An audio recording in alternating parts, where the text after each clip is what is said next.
Guys let's revise NCERT in minimum time. ठीक है, सबसे पहली बात अगर हम इस पैराग्राफ की बात करें तो यहाँ पे कुछ नहीं, केवल इतना बोला है कि न्यूरल सिस्टम जो होता है उसमें point two point rapid coordination होता है, फास्ट होता है, शॉर्ट लिव्ड होता है। यहाँ पे अगर बोला जाए तो केवल इतना ही बोला गया है कि एंडोक्राइन ग्लैंड जो होता है वो एक डक्टलेस ग्लैंड है। ठीक है, और इसके सिक्रीशंस को हम हार्मोन बोलते हैं जो कि नॉन न्यूट्रिएंट होता है और इंटरसेलुलर मैसेंजर की तरह काम करता है और ट्रेस अमाउंट में बनाया जाता है।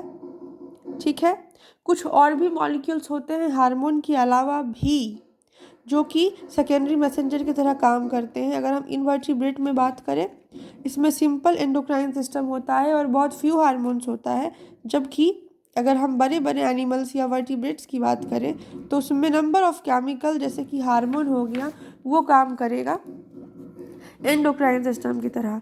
एंडोक्राइन ग्लैंड और एंडोक्राइन टिश्यू ये दोनों मिलके हमारा एंडोक्राइन सिस्टम बनाता है। और ये हमने देखा है pituitary, pineal, thyroid, adrenal, pancreas, parathyroid, thymus and gonads ये सब मिलके एंडोक्राइन बॉडीज बनाते हैं बॉडी में। और इनके अलावा जीआईटी, लीवर, किडनी, हार्ट भी है जो हार्मोन्स बनाने का काम करता है। अगर मैं हाइपोथैलेमस की बात करूं तो हाइपोथैलेमस में सबसे पहले उसका लोकेशन बताया है कि ये बेसल पार्ट ऑफ डायनसेफेलॉन में पाया जाएगा फॉरब्रेन में। इसके पास न्यूरोसेक्रेटरी सेल्स होता है जिसको हम न्यूक्लिया कहते हैं जो हार्मोन बनाता है।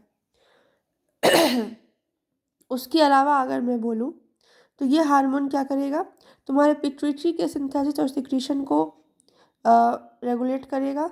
और अगर ये उसको स्टिमुलेट कर रहा है तो हम इसको क्या बोलेंगे, रिलीजिंग हार्मोन। अगर इनहिबिट कर रहा है तो बोलेंगे इनहिबिटिंग हार्मोन। जैसे जीएनआरएच हमारा स्टिमुलेटिंग हार्मोन है और सोमेटोस्टैटिन इनहिबिटिंग हार्मोन है जो ग्रोथ हार्मोन के रिलीज को इनहिबिट करता है। अब ये जो हमारा पैराग्राफ है उसमें कुछ नहीं बोला है, उसमें केवल इतना ही बोला है कि एंटीरियर पिट्यूटरी जो होता है उसके पास एक पोर्टल सर्कुलेटरी सिस्टम होता है जिसके थ्रू सिक्रीशंस जाता है। और जो हमारा पोस्टीरियर पिट्यूटरी है उसमें direct he neural regulation of hypothalamus होता है। बस इतनी सी बात है जो यहाँ पे बोला गया है। ओके, पिट्यूटरी ग्लैंड की अगर मैं बात करूँ तो सबसे पहली बात की एक बोनी कैविटी जिसको सीधा ट्रेसिका कहते हैं उसमें पाया जाता है और ये हाइपोथैलेमस से एक स्टॉक के द्वारा अटैच होता है। इसका दो पार्ट होता है, एडिनो हाइपोफाइसिस और न्यूरो हाइपोफाइसिस। एडिनो हाइपोफाइसिस का दो पार्ट होता है, पार्स डिस्टालिस और पार्स इंटरमीडिया। पार्स डिस्टालिस को हम लोग एंटीरियर पिट्यूटरी भी कहते हैं। और यही जो हमारा एडिनो हाइपोफाइसिस है जिसमें दो पार्ट है, पार्स डिस्टालिस, पार्स इंटरमीडिया। पार्स डिस्टालिस को हम एंटीरियर पिट्यूटरी भी कहते हैं और ये बहुत सारा हार्मोन बनाता है जैसे तुम्हारा GH, PRL, TSH, ACTH, LH, FSH. ठीक है, और पार्स इंटरमीडिया केवल एक हार्मोन बनाता है जिसको हम लोग मेलानोसाइट स्टिमुलेटिंग हार्मोन कहते हैं। ह्यूमन में ये दोनों मर्ज रहता है। न्यूरो हाइपोफाइसिस की बात करें तो इसको पार्स नर्वोसा या पोस्टीरियर पिट्यूटरी भी कहते हैं। न्यूरो हाइपोफाइसिस का मतलब पार्स नर्वोसा या पोस्टीरियर पिट्यूटरी।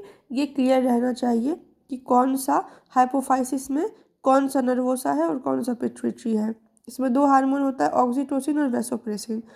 ठीक है, जो कि हाइपोथैलेमस क्या करता है, सिंथेसाइज करता है और डायरेक्टली एक्सोनली वो न्यूरो हाइपोफाइसिस या पोस्टीरियर पिट्यूटरी में भेज देता है। Next part we will learn.